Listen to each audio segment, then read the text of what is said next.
Alright, so Dark Souls 2. The game that has been, and probably forever will be, equally mocked and praised until the end of time. The very definition of a black sheep. After getting the Platinum Trophy 3 times, including one of those times on the PS3 version, I got a lot to cover about this game. Some good, some bad, but I will do my best to not let myself get too sidetracked by the issues I have with the game itself, since this is a Platinum Trophy video and not one of those thousands of deep dives into why this game is or is not a big fat turd. Speaking of trophies, it isn't the most convoluted list on paper. You got some specific bosses to take down, you have to discover all the covenants in the game, of which only like 2 of them are what I would consider hidden. You have to see a lot of the NPC quest lines through to the end, and you will have to acquire all of the game's spells, and there's a lot of them. Note that I said that this isn't too hard on paper. Those who have played any Souls game know that what's on paper and what you actually have to do are 2 completely different things. You can mess up any of the NPC quest lines and not even know it, and some spells are only given by specific NPCs, which sometimes don't unlock until specific requirements are fulfilled, so you best believe I was using a guide before deciding to tackle this game. Let's start with the actual game now, shall we?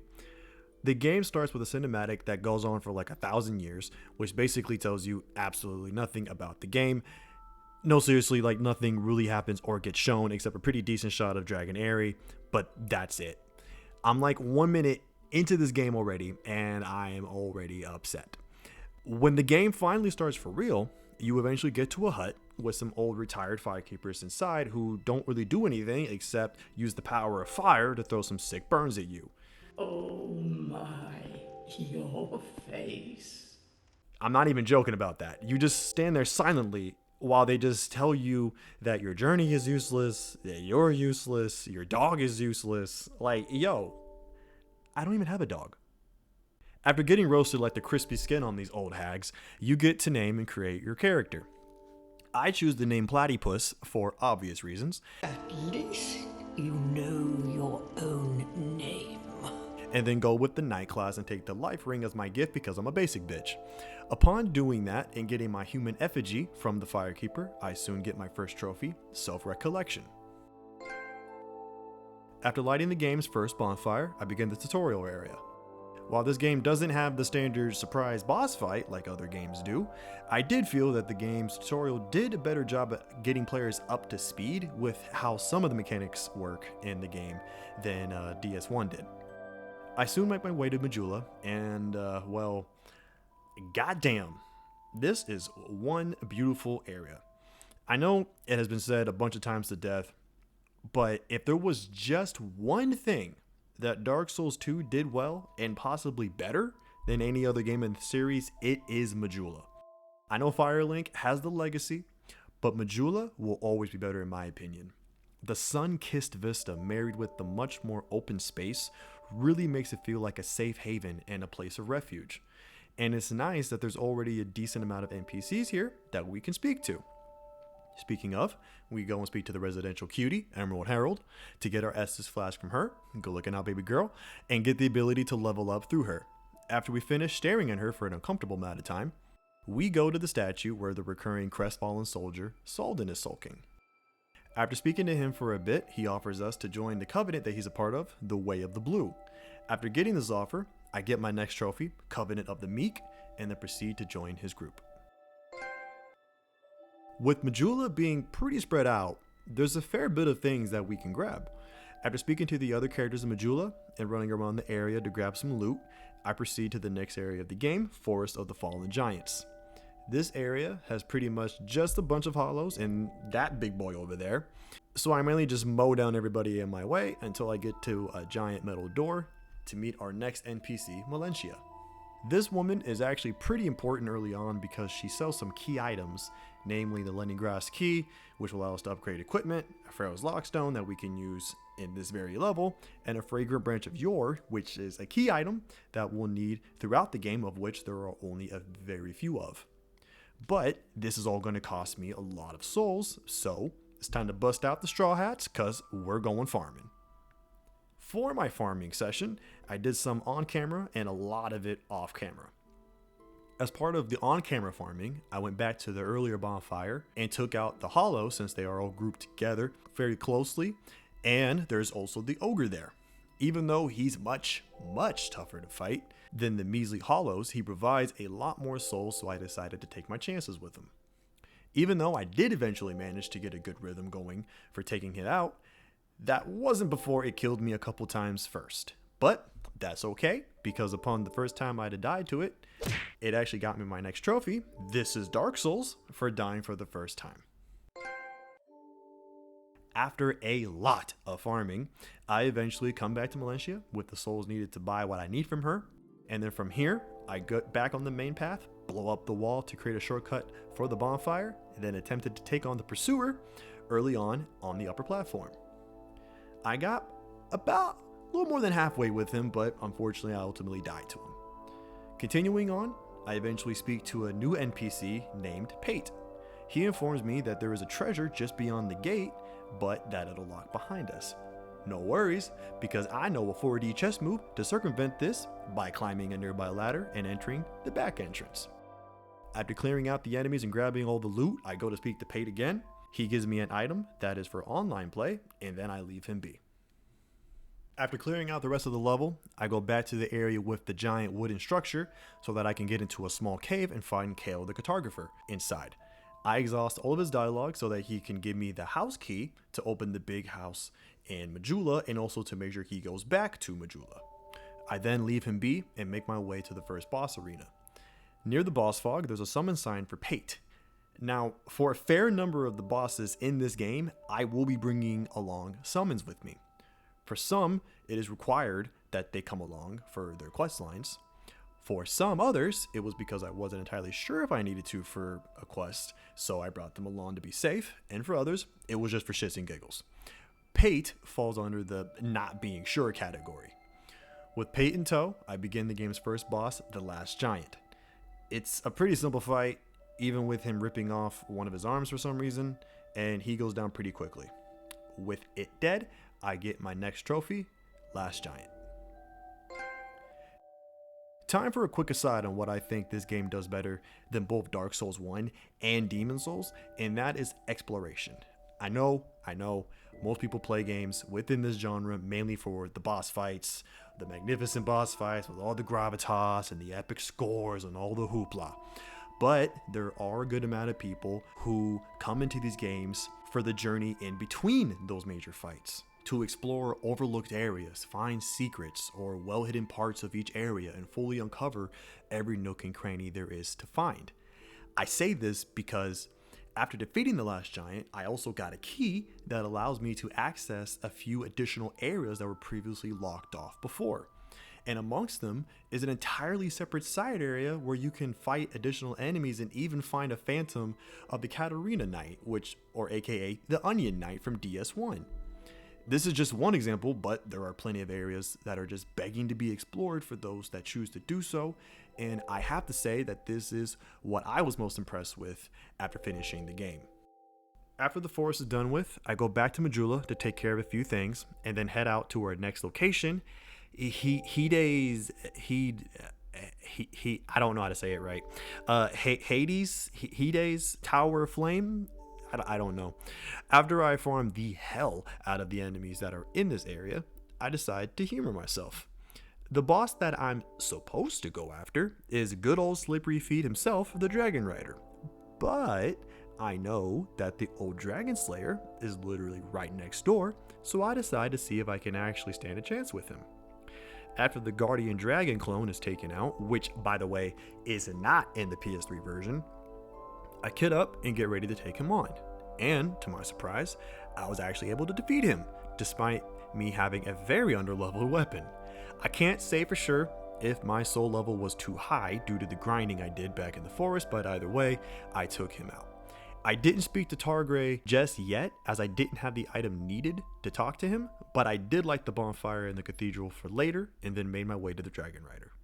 I personally wasn't able to do that trick. I've seen literally every other Dark Souls YouTuber do and have him fall off the ledge from his first attack, but it doesn't really matter because he's a simple fight nonetheless, and I took him down before long. Right after I did this, I speak to Licia upstairs and exhaust her dialogue so that she'll go back to Majula. After some traveling, I make my way to No Man's Wharf, and this is where an interesting and noticeable change was made from the PS3 to the PS4 version of this game.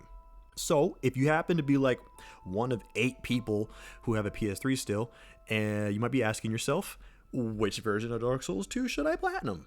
Honestly, both versions have pros and cons to each other. But if you're a real psychopath like me and want to platinum both versions, let me set the scene for the PS4 version. Imagine the PS3 version of the game, but it has an enemy and item randomizer sponsored by FromSoft in it. And that even applies to key items. Those will be in completely new spots, and even NPCs will sometimes be in new spots. Take, for instance, fan favorite Lucatiel. In the PS3 version, she is first seen in No Man's Wharf, but at the very first bonfire that you find there. But for whatever reason, in the PS4 version, she has been moved to a different spot within No Man's Wharf. Why? I don't fucking know. The dev team must have come back from knocking down one too many shots, pressed the Lucatiel delete button, forgot where she initially was, and just said, fuck it, but put her in some random ass building instead. And then they never went back to fix it. In any case, I don't actually do the No Man's Wharf level just yet, because I got me a Pursuer to take down first. I traveled back to the Forest of the Fallen Giants to take on the Pursuer. Since I'm a bit more leveled now from the last time we fought, he doesn't stand a chance against me. I think I even took him down hitless too. Gotta run, here I come! The reason I came here to take him out was for 2 reasons. The first was to grab that sweet Drangleic armor, and the second was to go into this bird's nest so I can get transported to one of the entry points into the Lost Bastille. This is because as soon as you land, there are 2 chests behind you, with one of them containing the Dull Ember that I'll need for later. Remember that randomizer that I was telling you about that the PS4 version has? Well, sometimes it actually works in your favor, and that actually pertains to most of the key items. You want to know where this stupid Ember is at in the PS3 version? Yeah? All the way in the Iron Keep, which is halfway through the fucking game.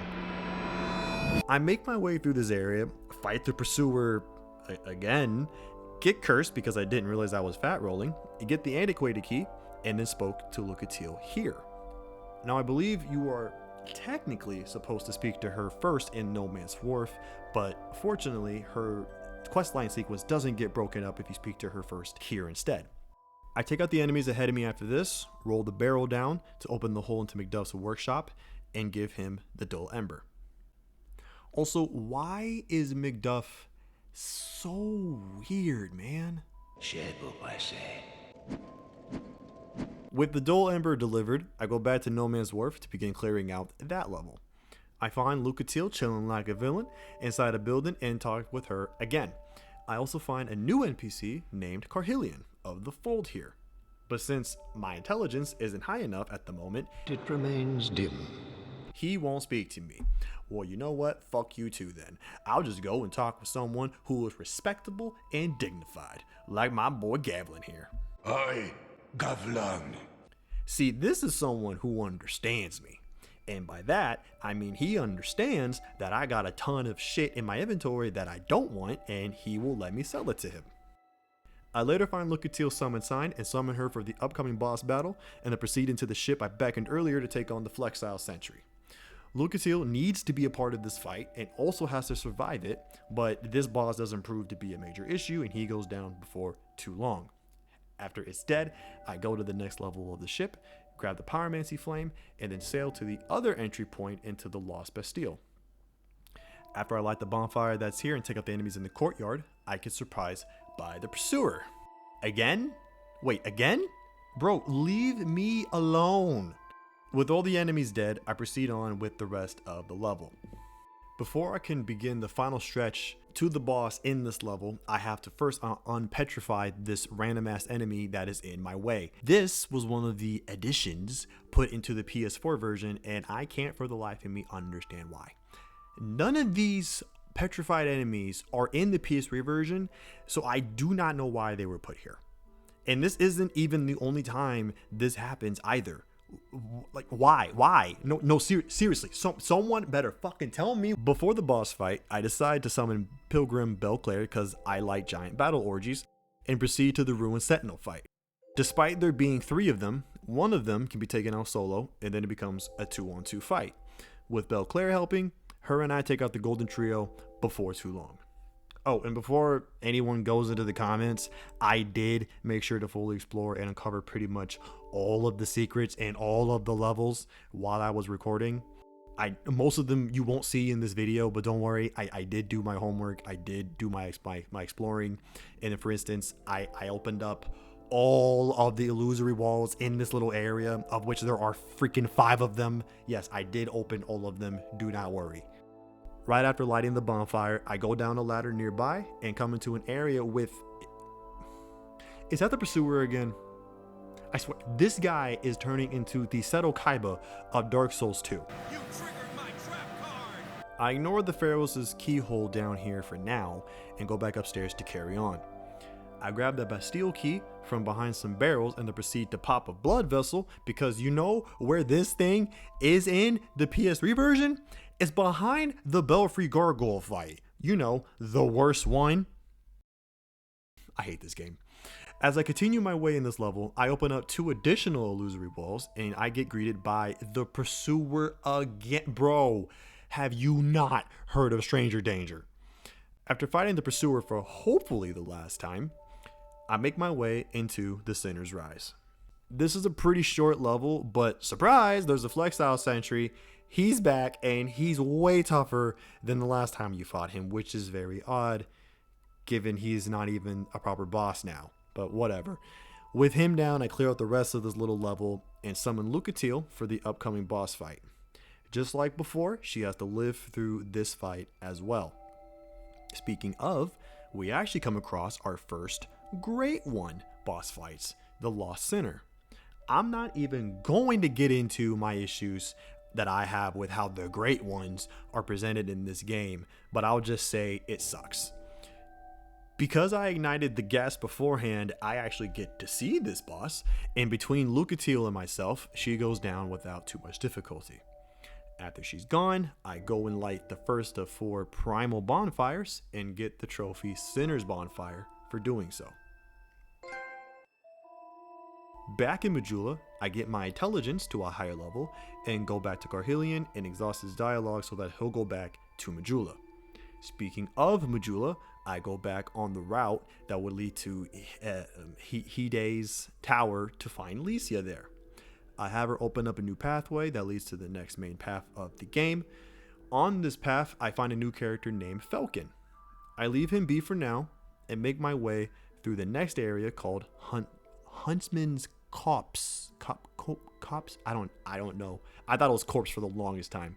But anyways, I grab a token of fidelity after making the jump of my life and take the side path to take on the Executioner's Chariot boss. This thing is normally an optional boss, but killing it is important for trophy progression.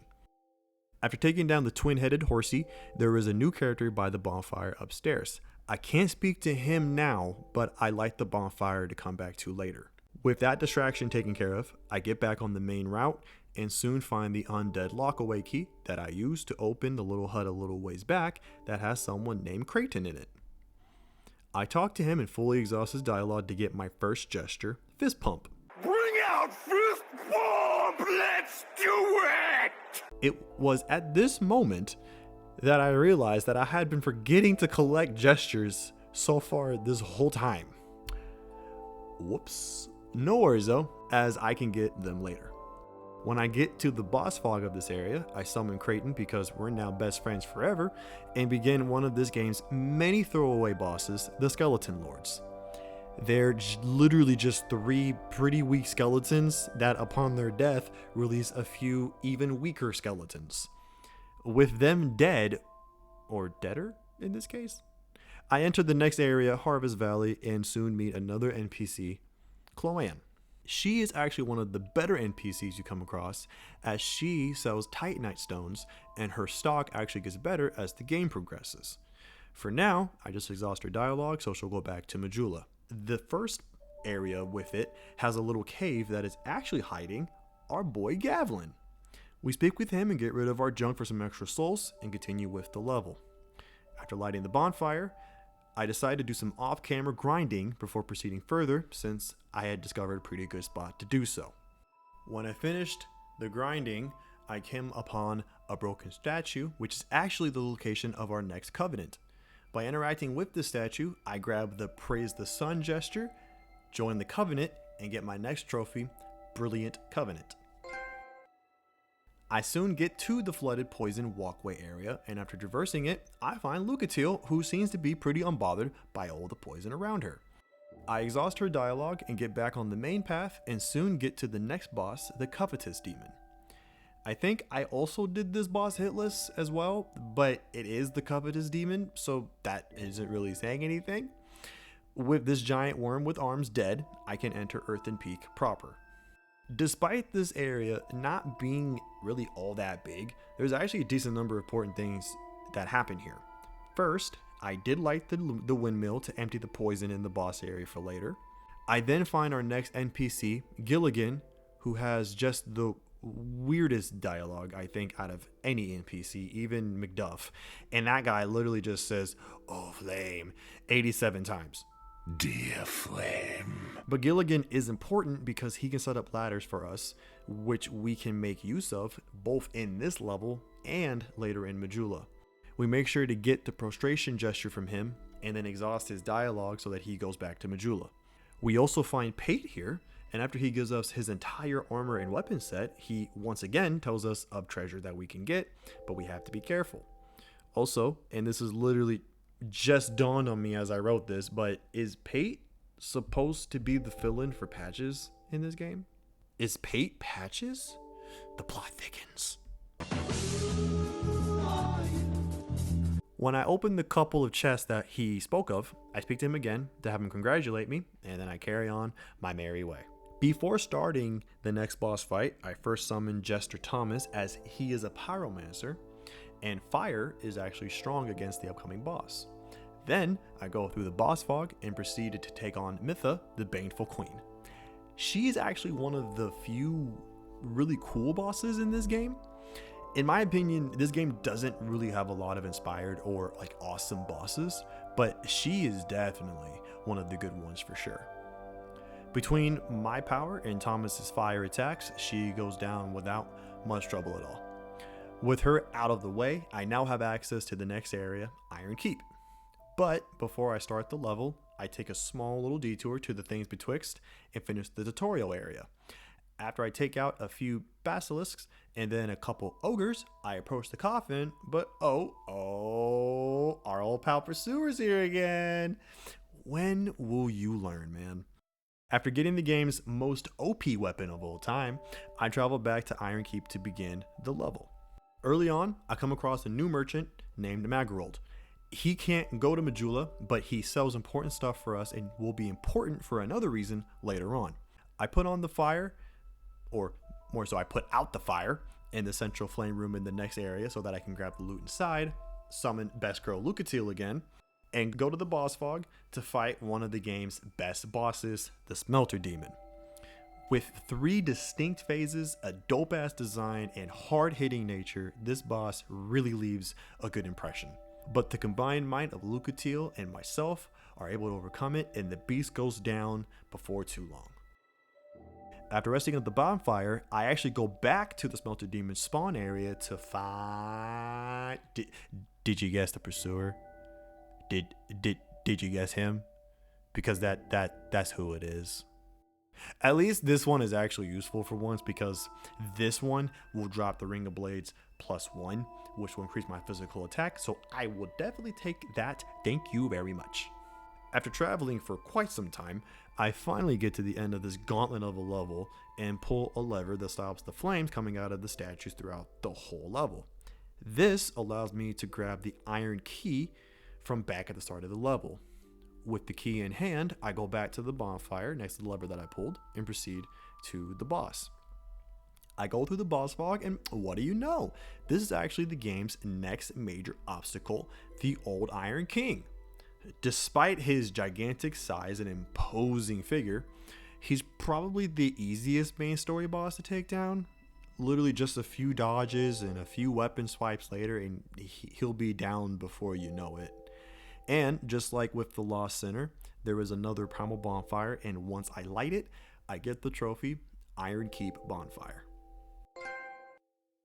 Back in Majula, I see that Gilligan made his way out of Earthen Peak just fine, and we can now have him set up ladders for us. Having him set up the 3 ladders not only helps me fully and more safely traverse the well I'm about to go down, but it also allows me to get Gilligan's weapon, which nets me the next trophy, Garrulus Miser. By the way, for anybody wondering, Garrulus, or Garrulus, means very talkative, especially on trivial matters, which 1000% sums up this man. Before going down the well though, I need to take care of a few other things first. I first go to Macduff, back at the Lost Bastille, to upgrade my gear. While doing this, I ended up spending over 14,000 souls with him, and so he gives me a Titanite slab, and I get another trophy, Smith for Life. I then travel to the Cathedral Blue because I can now speak to Targray here because I have a token of fidelity. He is the gatekeeper for another covenant, and by getting the option to join his covenant, I get my next trophy, Protector Covenant. With that done, I travel back to Majula, pick up the cat ring for the well and the whisper ring for later on. But I don't know why I did that just now, because instead of going down the well, I actually go back to the Lost Bastille to activate the Pharaoh's Lockstone that I skipped over earlier. This one actually opens up a hidden area called the Belfry Luna. Upon entering, there is a bellkeeper here, but I kind of ignore him for now because I'm going to take care of all of that later on in the playthrough. After taking out all the bellkeeper spirits in this little area, I summon Masterless Glencore because I am not about to have a potential 5v1 situation on my hands, and proceed to start the Belfry Gargoyle boss fight. For me, personally, this is my least favorite boss in the entire base game, and even with the DLCs incorporated, it's still in the top 3 for me. It's lazy, a rehash of the DS1 boss, but made worse. They hit way too hard for their own damn good, and it also takes the DPS idea with the 4 kings in DS1 and also makes that worse. Even when you come across a lone one later on in different parts of the game, they still suck. Fuck these assholes, I'm moving on. With them dead and never to be spoke of again, I get the couple of items past this area and return to Majula. Now I go down the well, picking up all the goodies along the way. I go down until I reach a new area called Grave of Saints, and it is basically the land of the rats, yay. Why is this area even here? No, seriously, this area and the other rat level I come across later are literally pointless. Is it just some weird excuse to explain the existence of the covenant that you can join in them? Even the bosses themselves are travesties. The first one in here is just an edgy 2000s emo version of the normal rats, and the second rat boss later is just an abomination of one of the most beloved boss fights in not just Dark Souls 1, but of the entire franchise. God damn it, FromSoft, show some restraint. Anyway, since I got a rat tail from killing the Royal Rat Vanguard boss, I can speak to the Rat King right afterwards, and he allowed me to join his covenant. Upon doing so, I get the trophy, Gnawing Covenant. After falling down some more platforms and even more platforms, I get a token of spite out of a chest that I will need later. And it is here that I enter the gutter. I think this is supposed to be like Blighttown 2.0, but without having the game run at 10 frames per second.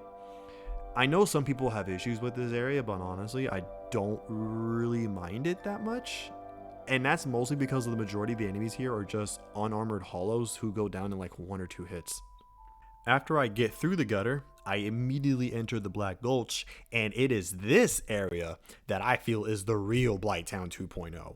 As you can see, there are statues everywhere, and they all shoot poison at you as you pass them. There's a few other enemies to deal with, but these statues are the real enemies, which is so frustrating because this area is so short. Like you can, it has the length equal to a second grader's attention span, so you know it's not very long. Like you can see the other end of it when you enter it. Despite the level being so short though, the devs definitely packed a lot into this little area. First, there's a hidden lower platform that leads to Lucatiel's next hiding spot. Exhaust her dialogue, and then a little ways forward, there was another hidden lower platform. Upon landing here, you'll be greeted to a locked door that needs a key that I don't have yet. But if you keep going down even lower, you'll enter a pitch black cave. I make sure not to light a torch in here and hang right because as the cave opens up, there will be an opening on the right side. From here, I can shoot arrows at the two enemies that are in the middle of the open cave. These enemies are actually giants, related to the last giant boss from before. They're not insanely tough, but taking on both of them at the same time could be a problem, and I don't feel like dying and having all the statues be reset, so arrows away I go. After both of them are dead, I get a soul of a giant that I will definitely be needing for later, and the forgotten key. For now though, I make my way back up, summon Lucatiel for the upcoming boss fight, and then go to take on the next major boss of the game, the Rotten. And what the fuck is this? Is this really the best that they could do? You know what? I take back everything that I said about the rats, because I would rather fight a rat than a motherfucking Garbodor. Whatever. It goes rawr, my sword goes whoosh, and then it goes bleh, and then I get my third major boss soul, and I light this stupid bonfire, and I get my next trophy, Gulch Bonfire. Back in Majula, I make my way towards the next main path of the game. Shortly after, I come across a dude named Benhart who tells me about a statue block in the path. I use a branch of yore on said statue and then speak to the woman who was previously petrified. Her name is Rosabeth, and she sounds like she belongs in Harry Potter and not Dark Souls 2. I've been petrified. After speaking with her, I am given the option to give her some clothes to wear. So I give her some spare threads, and upon doing so, I get the trophy, Change of Clothes. I speak with her a little bit more to make sure she ends up going back to Majula, and with that done, I go back to Benhart to let him know that the path is now clear, and he tells me that he'll repay the debt later in battle. But more importantly, I can get the joy gesture from him, which I do. I proceed on with this level, called the Shaded Woods, until I get to a bonfire with 3 pathways. I am going to have to go down each of these before the game's end, but for now, I go down the right path. Before I get into this deep fog though, I throw on my Jester robes that I bought from Magarold, as they keep enemies from backstabbing me. The enemies in this fog are invisible, and they will absolutely take advantage of that by backstabbing the shit out of you. I keep to the left of this area, and eventually meet a talking head named Vengarl. From letting him flap his gums, as he puts it, "'Tis rare to flap these gums." I am able to get both the decapitate gesture, fitting, and his helm, which gives me my next trophy, Reflections on Disembodiment. After my business with him is concluded, I get back into the main area, but keep hanging left. At the next opening, I come upon the main part of this area of the Shaded Woods. As I'm exploring the area, I see that there are a few petrified enemies strewn about. While they are all blocking something, the most important one for now is the one right next to the tree bridge leading to the bonfire that you start at. That's because it drops the Fang key that I will be needing shortly. At the top of the right archway tower leading to the boss, I find Creighton, once again, having a nap. After speaking with him, I learn that he is on the hunt for Pate, as he tried to kill him while they were traveling together. Have fun with that, bro. On the other side of this level, I put on the Ring of Whispers that I bought earlier and go down the stairs that leads to a sand pit with a giant scorpion man. Since I have the ring on, I can actually talk with him to find out his name is Tark and that he wants me to kill his wife since she went crazy for whatever reason. Cool, bro. You had me at kill. Before doing that, I fall down a trap floor back near where Creighton was to meet an old man named Grandal. He is a pilgrim of the dark. And won't speak to us much unless we meet him again. In this area, I use the Fang key on the door here and speak to Ornifex inside. With her free, she wants us to meet her at her home in a later level. With all of that stuff done, I now go to fight the boss. I first summon Tark because I like watching marriages fall apart, and then proceed to fight Najka. You know, if I hadn't played DS1 beforehand, I would say that this boss is actually really cool, but knowing that she's really just a rehash of Quelaag, it ultimately feels a bit hollow. I mean, at least they tried to mix it up a little bit by giving her a different backstory, and actually a pretty solid one at that with Tark. But otherwise, there's not much to say about her. After the family feud goes on for a little while, she falls to Tark and I's power. But before leaving this level, I reset the area and go to speak to Tark once more. With him now a widower, he gives me a fragrant branch of yore, but more importantly, he lets me learn the warm-up gesture. Now, I can move on to the next level, which is Doors of Pharos. This is the other place that's dedicated to the rats, and it is just as short and uninteresting as the other one was.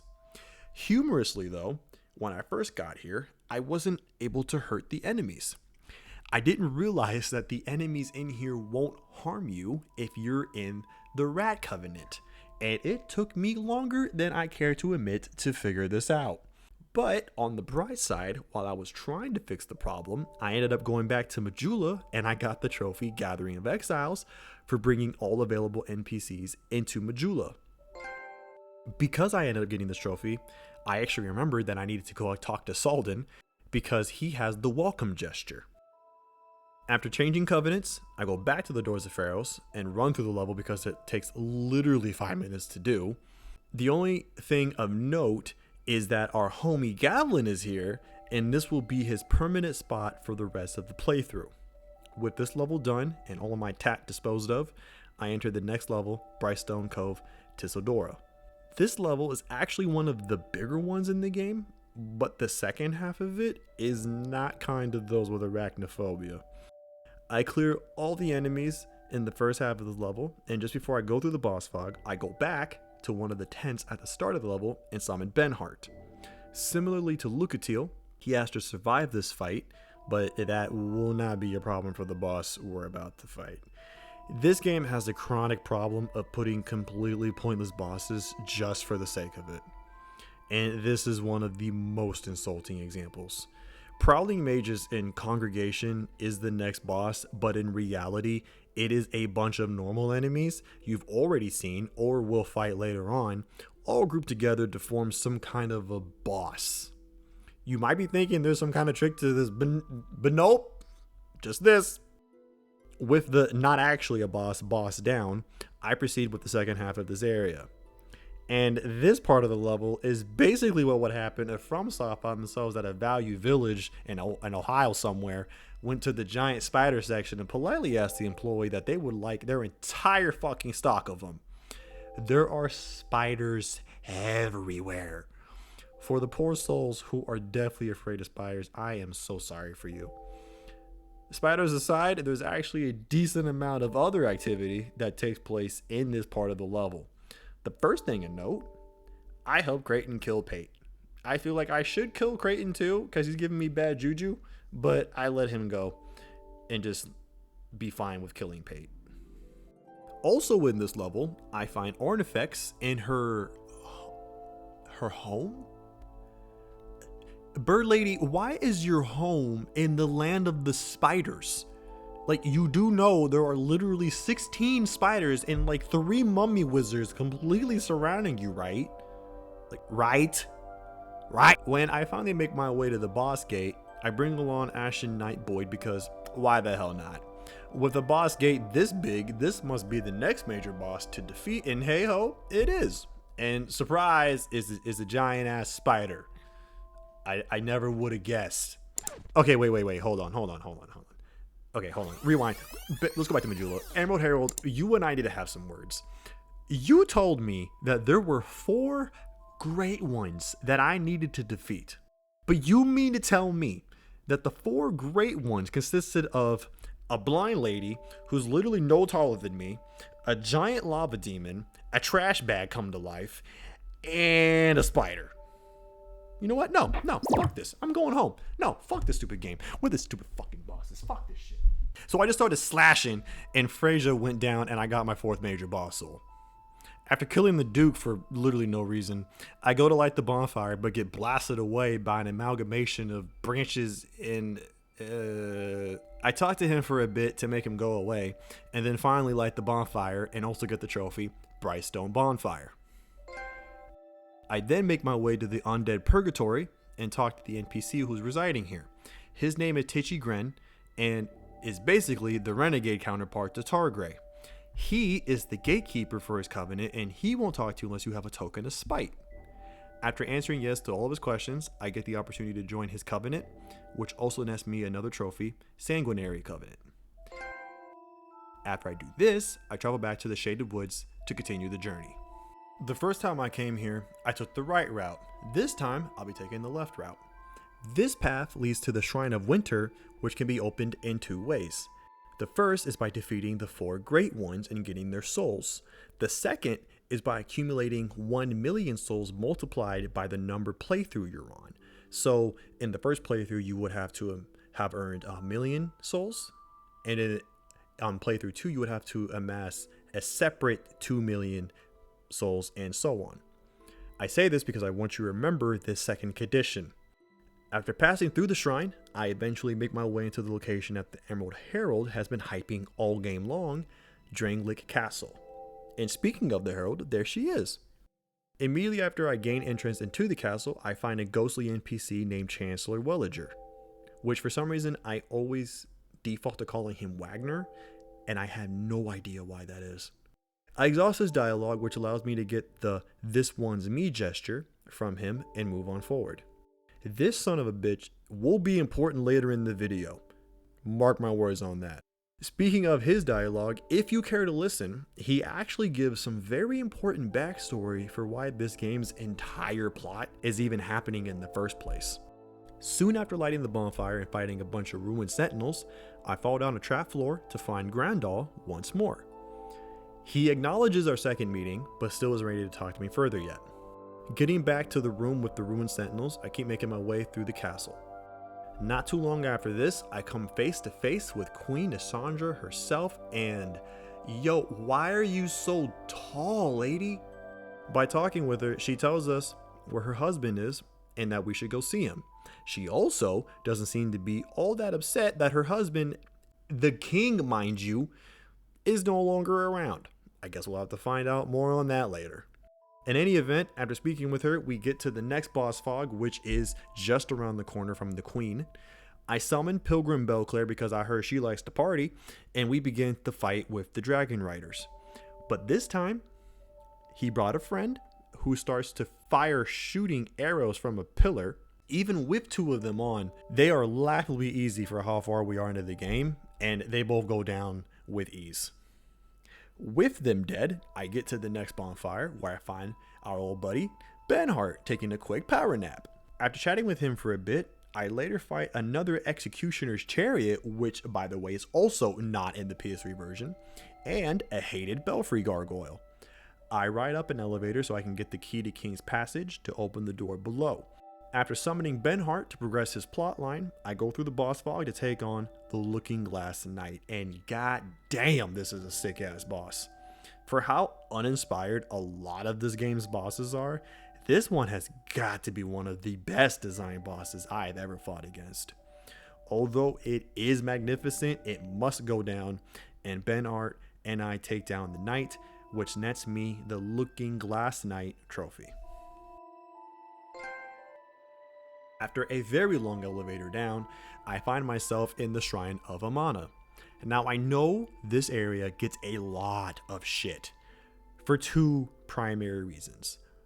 One, the mages have very super long range homing attacks, and for the deep water that you can fall into if you aren't careful, and sometimes even if you are. Call me crazy though, I didn't really have a problem with this area. For the mages, I first put on the magic resistance ring, and then I would snipe most of them with arrows. For the pits, they're really only in areas that are far off from the mainline path, and if you use a flame butterfly to light the torches, you can see where the edges are, which will prevent you from falling. And even with the little, like those little leaping enemies, I forget what they're called, in the water, they're pretty weak, and they usually only come at you one or two at a time. And so they, even if they do kind of get a surprise attack on you, they're not that much of a threat and shouldn't be able to kill you before you can kill it, at least. And speaking of the flame butterflies, I did have to use them. I did have to traverse all of those edges and everything and navigate that whole platform, because there's a lot of spells and they're way off on the off-beaten path from where you're intended to go. But if you take it slow and you snipe as many of the mages as possible with arrows, you can get through this stretch of the level without too much problem at all. Just have to be willing to not just always go in with your axe or your sword. Be willing to use arrows. While I was here, I decided to take out the dragon rider that's here now instead of later. I can't do anything with the door he's guarding for now, but I figured I would just take care of him now. I pick up the red iron twin blade in this level, which becomes my main weapon for the rest of the playthrough, and make my way to the next boss. The boss here is the Demon of Song, and despite it having a pretty cool name and an interesting design, it's mechanically a pretty simple fight. So it goes down before long, and I enter the next area of the game, the Undead Crypt. As soon as I get here though, I get ambushed yet again by this Halloween costume gone terribly wrong. This time he tells me his name is Aldia, and even though he doesn't mention it, he's actually Vendrix's brother. After he finally goes away, I go to McDuff to upgrade my red iron twin blade. I have enough material to upgrade it straight to plus 10, and upon doing so, I get my next trophy, Supreme Weapon. With that taken care of, I travel back to the Undead Crypt to find Vendrick. Along the way, I come across a new NPC named Ogdane, who is the overseer of this location. He doesn't tell me much, so I move on with the rest of the level. The final stretch of this level is guarded by two Scion warriors, and is that another dragon rider? Are you trying to overtake the pursuer for the most overused boss in this game or something? With him down, I can finally face the boss. I summon Ogdane because I just figured it was only right, and to begin the fight against Velstad. This is one badass dude, and doubly so because he became the first boss so far that actually killed me once. Not that like I didn't die at all in the game, he was just the first boss that gave me a death. But I get my revenge on the second try and take out Vendrix's last line of defense. However, Vendrick is a hollow? I'm not sure why, but I'm not gonna mess with him just yet anyways. I go to interact with the armor and get what I was really after, the King's Ring. As I obtain it, I get my next trophy, King's Ring. But don't you worry, Vendrick, the next time I'm here, I'm coming for you! It is finally time to go down the middle path from the Shaded Woods bonfire. I go down this path until I reach a door blocking the way. This door and the other doors like it require the King's Ring to be equipped, otherwise they won't open. Behind this door is a new area called Aldia's Keep. The first thing to do here is speak to Lucatiel, who is conveniently next to the bonfire.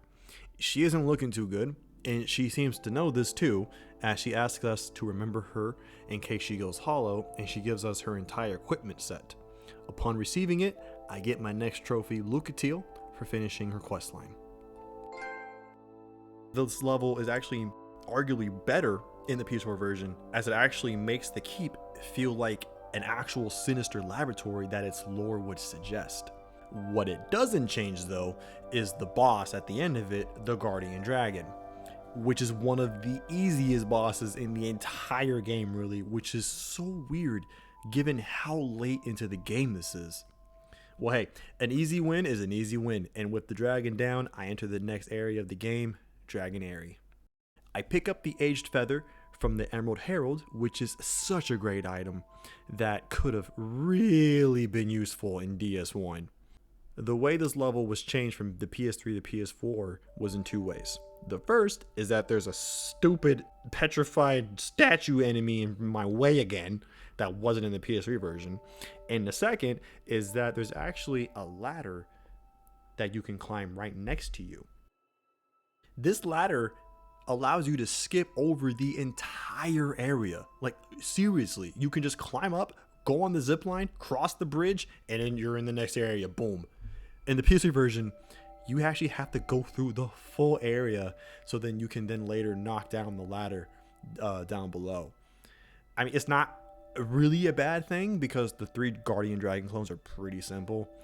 And this place as a whole is actually really great for getting upgrade stones if you can kill the crystal lizards.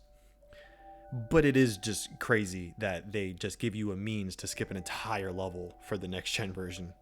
There isn't really anything else to say about this level, so after I cross the bridge, I activate the next bonfire and proceed to get ambushed yet again by Aldea, but this time it's a little tiny Aldea. After he's done rambling, I proceed through this next level called Dragon Shrine. Once again, this is also a heavily changed area from the last gen version, with the last gen version actually being harder in my opinion. For both versions, you do have to fight the same Drake Keeper enemies, but on the PS3, you have to also fight an extra mage. There's a double Drake Keeper fight, and which is actually way harder than it sounds. And then there's several Black Dragon Knights on the final staircases in this area that you also have to take on. The PS4 version has like none of that, and in comparison, it felt like a breeze because there's just so much less that you have to deal with. And speaking of the Black Dragon Knights, I did make sure to fight the Black Phantom one so that I could retrieve the petrified egg, which I will need later. After getting to the top of the final staircases, I am greeted to a gigantic dragon who is called the Ancient Dragon. Speaking to it gives me the Ashen Mist Heart, and upon getting this, I get my next trophy, Ancient Dragon. With this item in hand, I first travel to the Iron Keep to speak with Magarold. He actually wants the petrified egg that I found, and upon giving it to him, I'm allowed to join the Dragon Covenant. Upon requesting to join it, I get the trophy Covenant of Ancients. With that out of the way, I travel back to the Forest of Fallen Giants to do the next part of the story. I need to interact with the giant trees that are in this level because the Ashen Mist Heart I acquired lets me travel back in time and go through the memories. I first enter the memory of Vamar and soon find an injured warrior named Drummond, or Drummond, I don't know. I am Drummond. After exhausting his dialogue, I can get my next gesture from him, the Hurrah gesture. All of the memories are quite short, which is by design because you can't be in any one memory for too long at a time anyways. I still made sure though to grab all the items in the memory, defeated the final giant at the end, and picked up a soul of a giant to conclude the memory. The second memory is where the Pursuer boss fight was at. But before entering the memory, I find our old pal Benhart chilling nearby. I first speak to him and then enter the tree to begin Memory of Oro. And what do you know? Benhart is here too, and he even recognizes us. I'm not even gonna get into how that would work out timeline wise. This memory doesn't run as long as the previous one did, but I make sure to get all the items secrets hiding within, and I make my way through the memory and get another soul of a giant to end it. For the final memory in the level, it is actually guarded by another King's Ring door. After going through it, I am able to access the last giant's memory, which is called Memory of Jay. For purposes of beating the game, this is technically the one you have to do, but all of them are necessary to do for a boss fight later on. This memory is the shortest of the three, but that's because you have to fight a boss in this one, the Giant Lord. Before entering the boss arena, I first summon Benhart, then push through the boss fog. After letting most of the enemies die first due to a rolling statue head, I beeline it to the boss. The Lord isn't much more complex than the last giant boss we fought at the start of the game, except that he has a sword and that his attacks hit much harder. But despite this, Benhart and I take him down without much issue, and I get the giant's kinship for defeating him. I quickly get my fourth soul of a giant after this and complete the memory. With the Giant Lord gone and the 3 memories completed, there's a couple trophies I need to get now. I go back to the Memory of Oro and speak to Benhart. Doing so nets me his entire equipment set, and I get the trophy, Moonlight Greatsword. And before anybody says anything, I know, yes, I know, Benhart's sword is not the real thing. After this, I go back to the memory of Vamar and speak to Drummond again. He gives me the Drangleic helm, which was the final piece of the Drangleic armor set. Upon receiving it, I get the trophy Holder of the Fort. I also did make sure to go back to get the Ancient Dragon Boss Soul from Frasia's memory thing. Don't worry about it. It's not in the video, but I did go ahead and do that. At this point in my playthrough, I decided to stop with the main plot line and begin the grinding that I'm going to have to do for some various spells. Some spells can be earned from enemy drops, while some spells are going to be locked behind ranking up in the Covenants. The Covenants, the specific ones, are the Bellkeepers and the Heirs of the Sun Covenants. For the Heirs of the Sun, I need to get 30 Sunlight Medals, and the intended way to get these would be to defeat bosses in co-op. But since I have no intention of playing online in any capacity, I have to go the offline route, which is to defeat specific enemies and wait for them to drop a medal.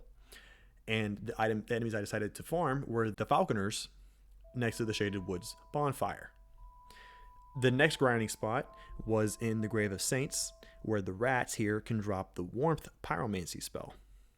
Next up is the Bellkeeper Covenant. For this, I traveled to the Iron Keep and finally opened up the path to the hidden Belfry Soulside area.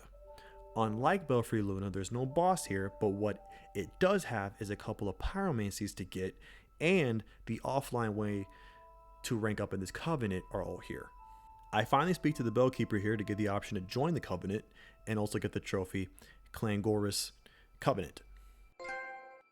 To get the pyromancies here, the Bellkeeper spirits that are strewn about can drop 2 different pyromancies upon their death. For help with this grinding, I enter the Company of Champions Covenant, which lets enemies respawn endlessly. Upon joining this covenant, I get my next trophy, Covenant of the Fittest. After I finished most of the grinding, the last thing I needed to do was rank up in the Bellkeeper Covenant.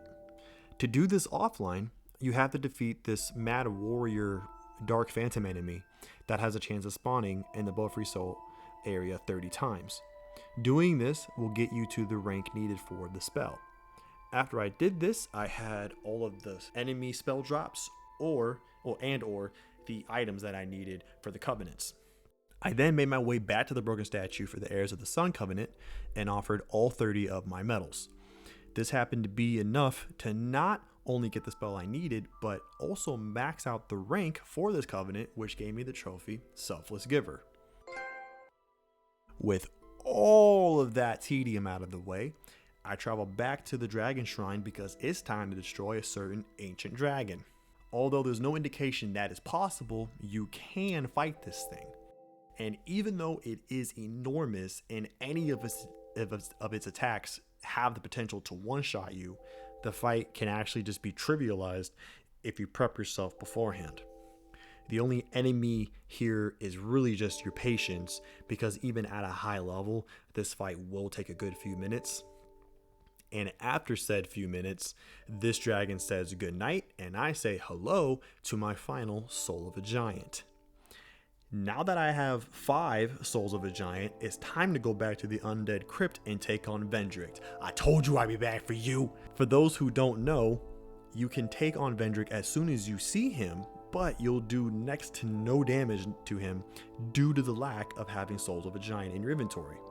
But if you have all 5 on you, you will do normal amounts of damage to him, making it a regular fight, which was why I waited this long to do it. Even though he can hit incredibly hard, he is still a hollow, and so he moves very haphazardly throughout the whole fight. After landing the final hit and putting him out of his misery, I get the trophy simply titled Vendrick for doing so. And don't worry, I did go back to the Shrine of Amana to get his soul and his armor set, so don't ask. With all of this done, it is time for the DLCs. Now, I did record myself completing each of them to like is completion, defeating all the bosses and getting all the stuff, but I'm not really going to go into too much detail on any of them because this is mainly a platinum video and there's no direct trophies for the DLCs. But you do have to play all 3 of them at least to a certain point because they contain spells to find and they all count for the various spell trophies in the game. I will list off all the spells for each of the DLCs that I got. In the Sunken Crown expansion, I got the spells Promise Walk of Peace, Focus Souls, Dark Greatsword, and Denial, which I actually missed upon my initial run through and actually had to go back and get it later. Before starting the second DLC, I take care of a few things first though. Throughout the entire playthrough, I haven't bought any spells from any of the merchants that can sell them to you, but now was the time to buy them, and so I start going through the various merchants in Majula to buy the spells that I didn't have. And then after I did this, I used the Crushed Eye Orb that I found in the Undead Crypt to invade Lycia's world and kill the filthy traitor because she is actually a traitor in hiding. When she dies, she drops a spell that I need along with her entire equipment set. I then travel to the Cathedral Blue to join Targray's Covenant so I can get some spells from him and also to get the dual bow gesture. I then make a couple other stops to buy some spells from other people and to begin the second DLC. Just like with the last DLC, the only thing required is to get the spells hidden throughout, which is what I will be covering for this video. I first picked up the Dance of Fire spell, followed by the Recollection spell, then the Fire Snake spell. And even though I'm quickly skipping over the DLC, trust me, I went through the whole thing, including the bullshit that is the Blue Smelter Demon's Gauntlet, the greatness that is the Fume Knight, and the awesome in design but flawed in execution fight that is Sir Alone. I also made sure to get all the pieces of Nadalia's soul to get the real thing that I'll be needing for a boss spell later. So I guess in this particular DLC, you do have to do quite a bit. Because Sir Alone actually gives you a piece. He gives you a wedge that you do need to get one of the pieces of the soul, so I guess you do have to defeat some of the bosses, but whatever. Anyways, when this DLC was done and dusted, I traveled to the Lost Bastille to finally free Strayed from being petrified. He is the other NPC in the game that can make boss weapons, but more importantly, boss spells. However, for now, I just speak to him to get the mock gesture from him, which was the last one I needed for the trophy Gesture Maestro. It is now time for the final DLC, and just like with the other two, you only have to get the spells held within. The spells are Dark Dance, Splintering Lightning Spear, and Soul Flash. However, I do have some thoughts that I like to share regarding this specific DLC. I said towards the beginning of this video that I felt DS2 does exploration much better than DS1 does. Yes, that does come at the expense of this game being much more bloated, but I have to admit that I found myself enjoying the discovery and the levels more so than I did with DS1. And I believe that this DLC is one of the best examples of that point. Yes, it does require you having to circle through the main route of this DLC twice, but I don't know, man. Like, for me, that was really cool because after you kill Ava and Elsana thaws out all the eyes throughout the level, you get to discover so much additional stuff that was blocked off to you. And to me, that was very reminiscent of like PS2 games or like even early PS3 games, like that type of philosophy. And that really spoke to me. And it was made even better because where the melted ice was, it actually would expand the level where you like to help you find the Lois Knights that can help you with the final boss, and they weren't reachable before, but now they were. And I just love this kind of design, and I just wanted to give props where it needs to be given. But what I didn't like though was this game giving you the grand overarching plot at the very end of the final post-launch DLC for this game.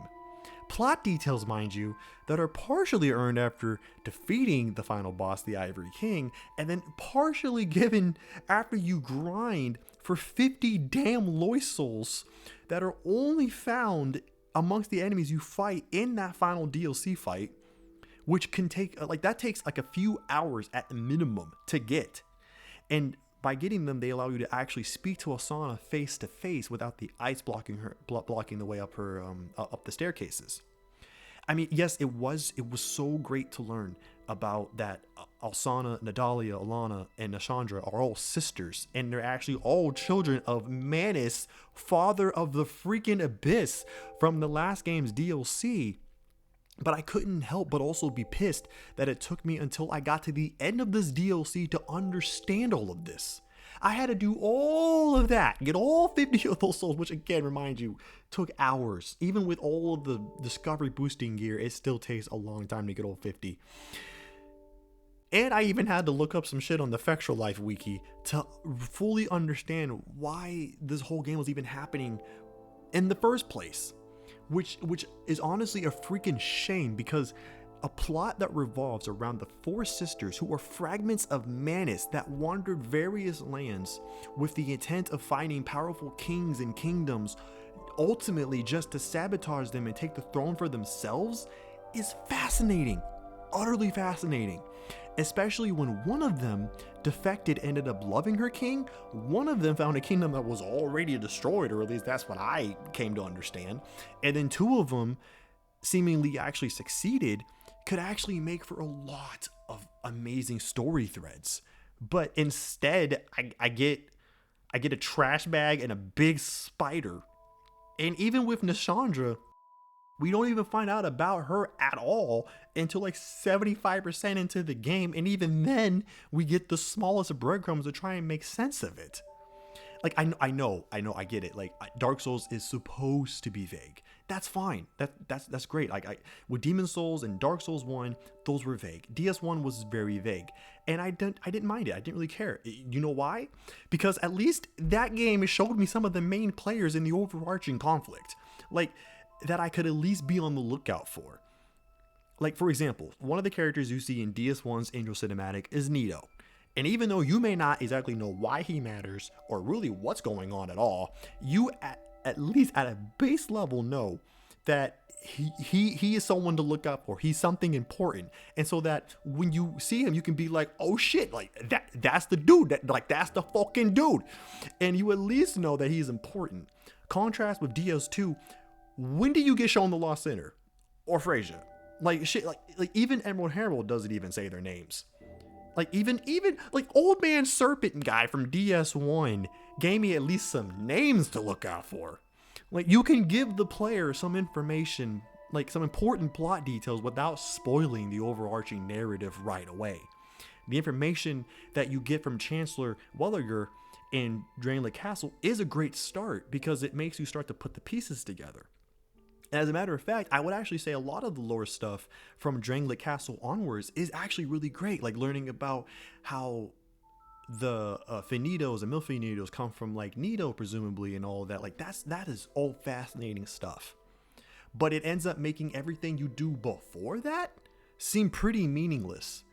Like it's like the levels themselves, the game is still great to explore, don't get me wrong, but as far as story goes, it doesn't really seem very fruitful. And I know that the four great ones seem to have ties to previous bosses from DS1, but again, it doesn't feel meaningful or really help me understand what is happening in this game. Like, especially when there's very little mention of them by other characters you interact with in the game. And just in case you weren't already salty with this whole rant, the frigid outskirts, yeah, not as bad as everyone made it out to be. Especially when I compare it to the bullshit that was the Blue Smelter Demon in Sir Alone's memory. Well, now that I have pissed off everybody watching, let's carry on with the rest of the playthrough. After the final DLC was finished, I go to Ornifex to get my new main weapon, the Fume Ultra Greatsword, which I have named Fumey. I then go to Strayed to get all the boss spells that I can get for now. Then I go back to Draenlich Castle to begin the final boss fights of the game. I summon Benhart just for old time's sake, and then go through the boss fog to take on the Throne Watcher and Throne Defender. I didn't really feel like having a handicap match, so Benhart helped even the playing field. After the two of them go down, I immediately get thrown into the next boss fight, which is against Nashandra herself. She doesn't actually move very much, so despite her taking out Benhart, I ended her shortly thereafter. And because I actually killed Vendrick beforehand, I'm actually thrown into a third boss fight, this time against Aldea. But it's really hardly a boss fight at all, as he just moves periodically in different locations but stays stationary wherever he ends up. Honestly, one of the worst fights in the game. But with him down and nobody else standing in my way, I'm finally able to end the game. I decided to choose the alternate ending because I like uncertainty, and the credits roll. I like how in the credits it actually lists Miyazaki as a supervisor of this game. Like, what exactly did you supervise? After the credits run their course, I get the trophy, the Heir. However, just because the credits roll doesn't mean we're done yet. The game puts you back in Majula and doesn't have you restart the game right away. This is good because there's still few things that I need to take care of. Firstly, I go inside the mansion to find Kale. With all the bonfires in the game lit, he gives me his armor set, which gets me the trophy, Curious Map. I then go to speak to Navlan inside Aldia's Keep and do his entire quest line. By doing this, I get 2 more spells that I need.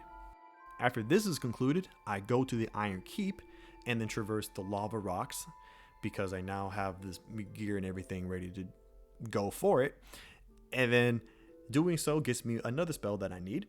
I travel then to the Black Gulch and go down that hidden platform that I mentioned before that had the locked door. I can now open it, and inside I find Grandal. Since this is the 3rd time meeting him, he will finally speak to us more freely and allow us to join his covenant. I do this and get my next trophy, Abysmal Covenant.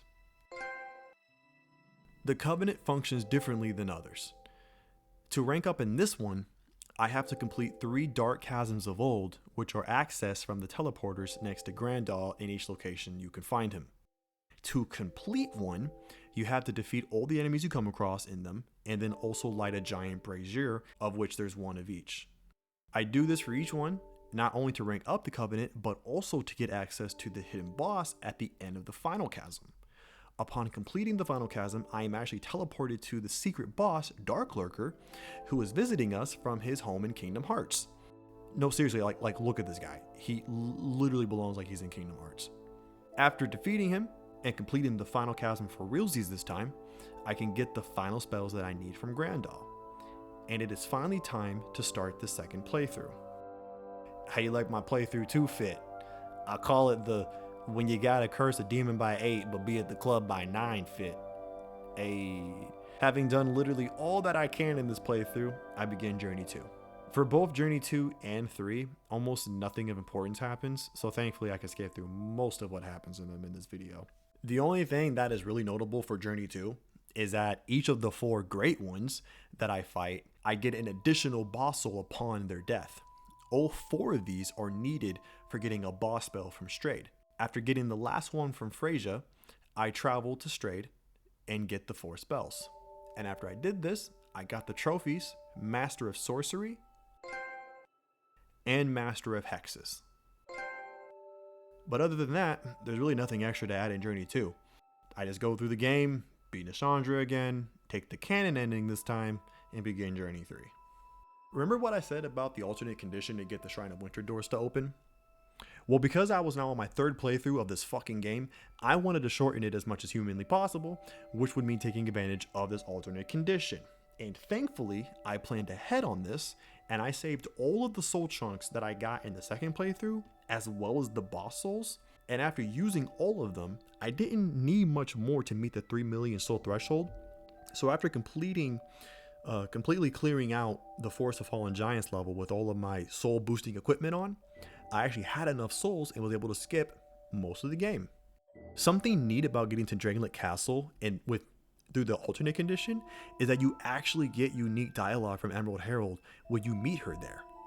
Unfortunately, you don't get any more unique dialogue when you meet her in other later parts in the game, but it was a really nice touch though, nonetheless.